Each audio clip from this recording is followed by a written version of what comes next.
Boire des smoothies tous les jours fait prendre du poids, abîme les dents, fait augmenter le taux de sucre dans le sang, les fibres des fruits sont détruites, etc., etc. Bref, si on écoute la bien-pensance et les dogmes nutritionnels actuels, j'avoue que ça fait un peu peur. Mais qu'en est-il réellement? Vous êtes prêts? Alors c'est parti!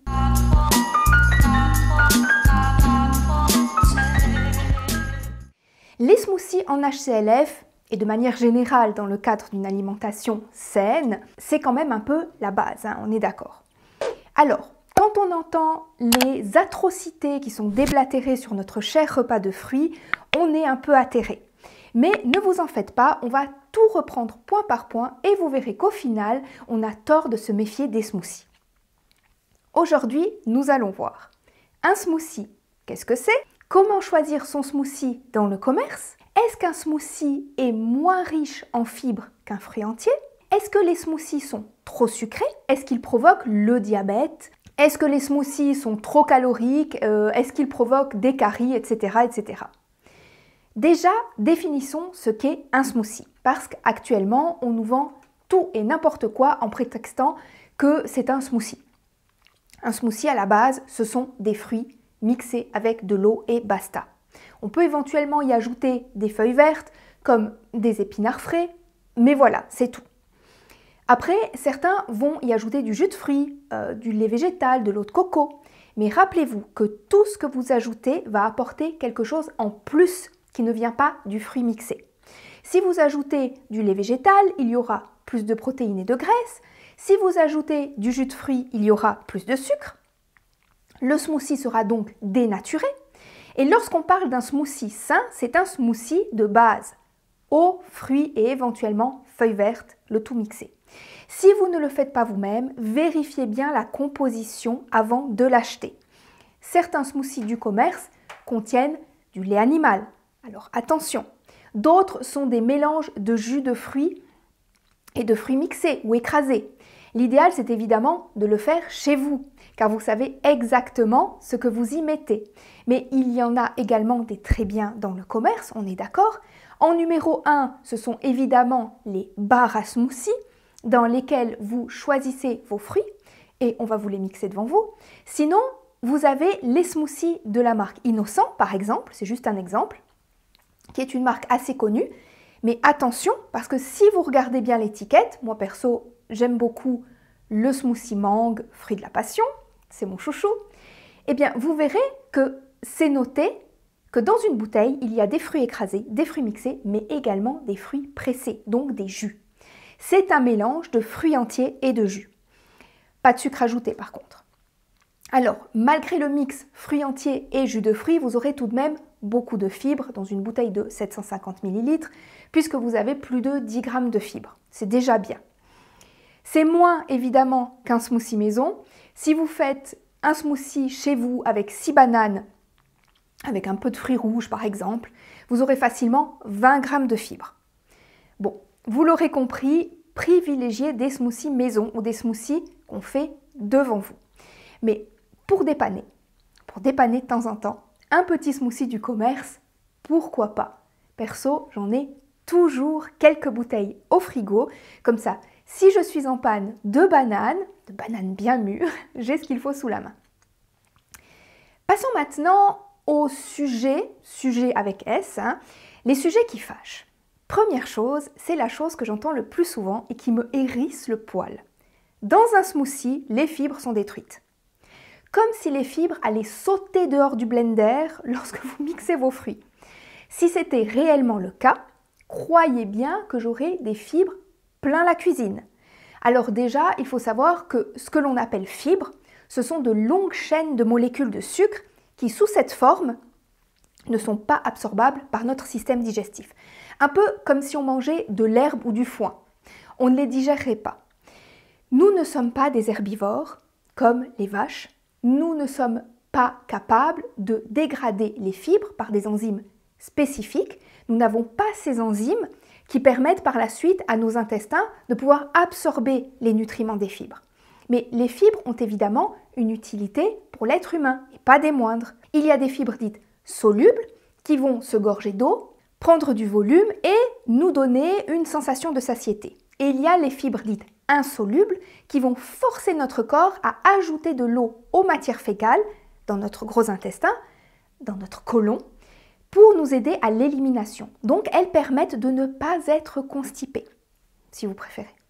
Et de manière générale, n'oublions surtout pas que les fibres sont la nourriture de notre flore intestinale.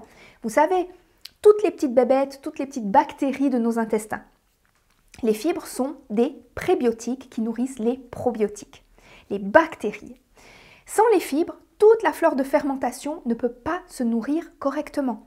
Et il faut savoir que la flore de fermentation s'oppose à la prolifération des mauvaises bactéries et limite également le développement de la flore de putréfaction.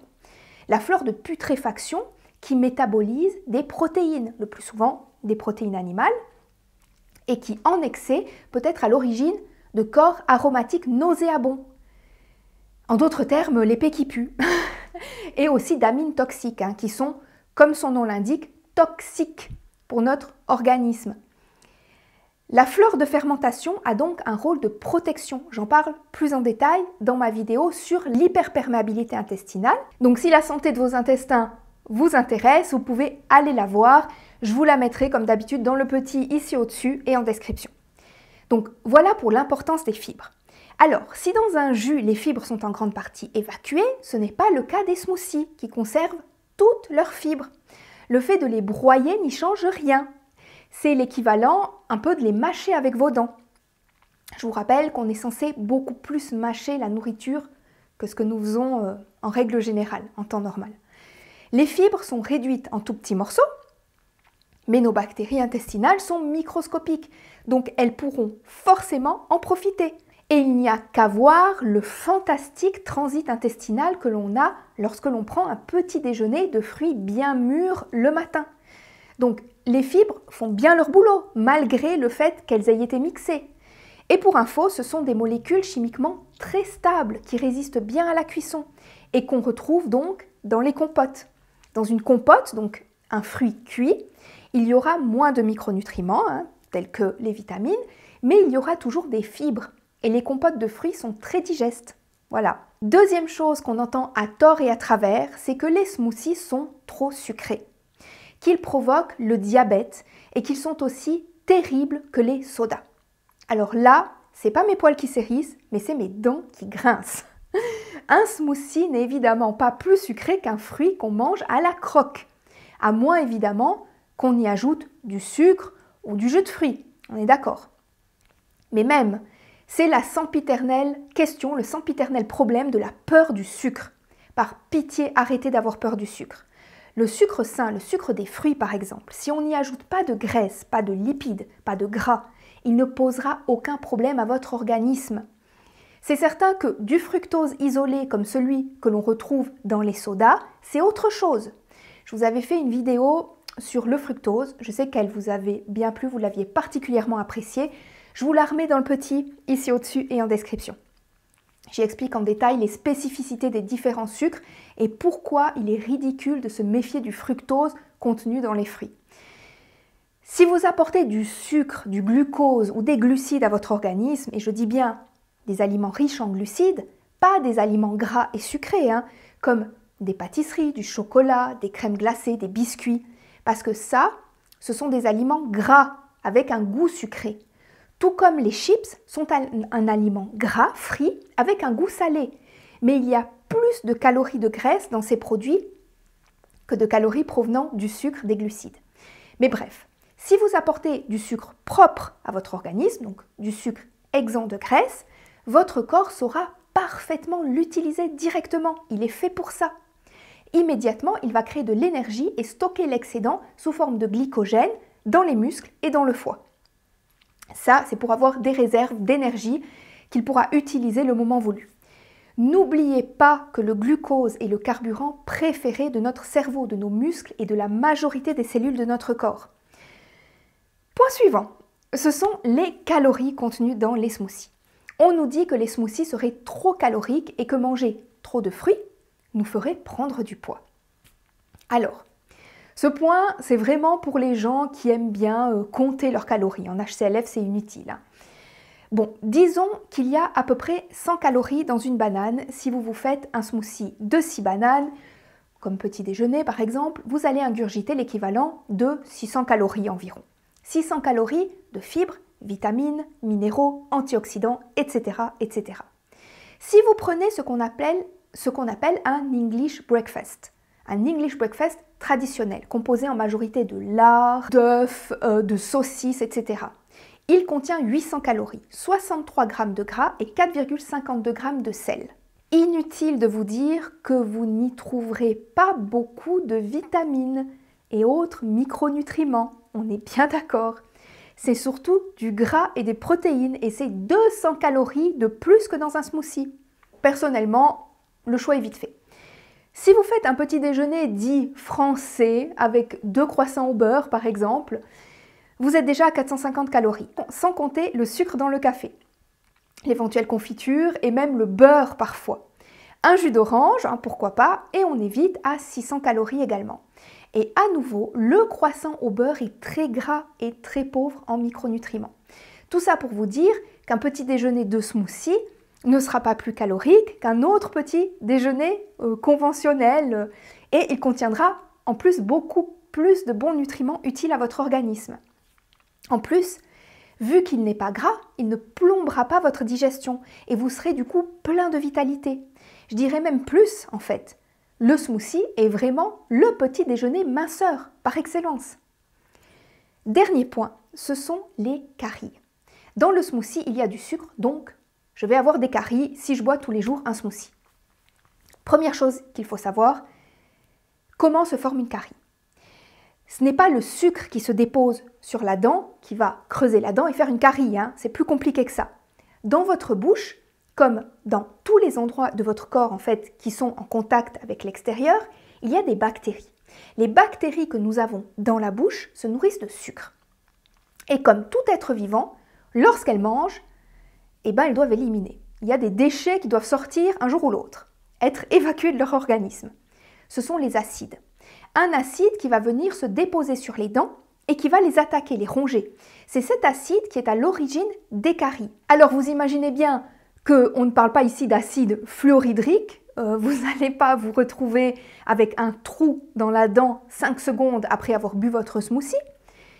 Pour ma part, en tout cas, je n'ai jamais eu de caries de toute ma vie et j'ai bientôt 42 ans. Et je vous rassure, je ne suis pas cétogène, je mange même beaucoup plus de glucides et de sucre que la moyenne. L'astuce, c'est d'avoir une bonne hygiène dentaire. Je vais chez l'hygiéniste dentaire une fois par année pour un détartrage. Oui, parce que je vieillis, mine de rien. Avant, j'y allais une fois tous les 2 ans, mais bon, je préfère prévenir que guérir, surtout lorsqu'on voit le prix des traitements dentaires. Donc l'hygiéniste va enlever les dépôts de tartre sur les dents, ce qui empêche les dépôts alimentaires de s'accrocher et de s'accumuler. Et évidemment, je me brosse les dents régulièrement. Et si vraiment vous avez un terrain propice aux caries, vous pouvez faire 2 choses. Première chose, vous rincez la bouche après avoir bu votre smoothie. Parce que le smoothie, ce n'est pas une pâte de fruits, c'est liquide. Ça ne va pas coller aux dents. Donc un rinçage à l'eau claire est suffisant. Deuxième chose que je faisais personnellement pendant un temps, c'était les bancs de bouche à l'huile. L'huile va emporter les mauvaises bactéries de la bouche qui créent des acides. Si vous êtes intéressé, je vous avais fait une petite vidéo sur les bains de bouche à l'huile qu'on appelle aussi gants douche. Je vous la mettrai dans le petit, ici au-dessus et en description. Si ça vous intéresse, allez la regarder. Voilà, je crois qu'on a fait le tour des questions qu'on me pose le plus fréquemment sur les smoothies. Si vous avez d'autres questions, vous pouvez me les laisser en commentaire. J'y répondrai avec grand plaisir.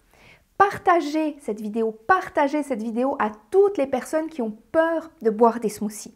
N'oubliez pas évidemment de me laisser le petit pouce en l'air qui va bien, si la vidéo vous a plu, et abonnez-vous à la chaîne si vous aimez les vidéos qui peuvent vous aider à garder la forme, rester en bonne santé et perdre du poids. Via Felicia à tous!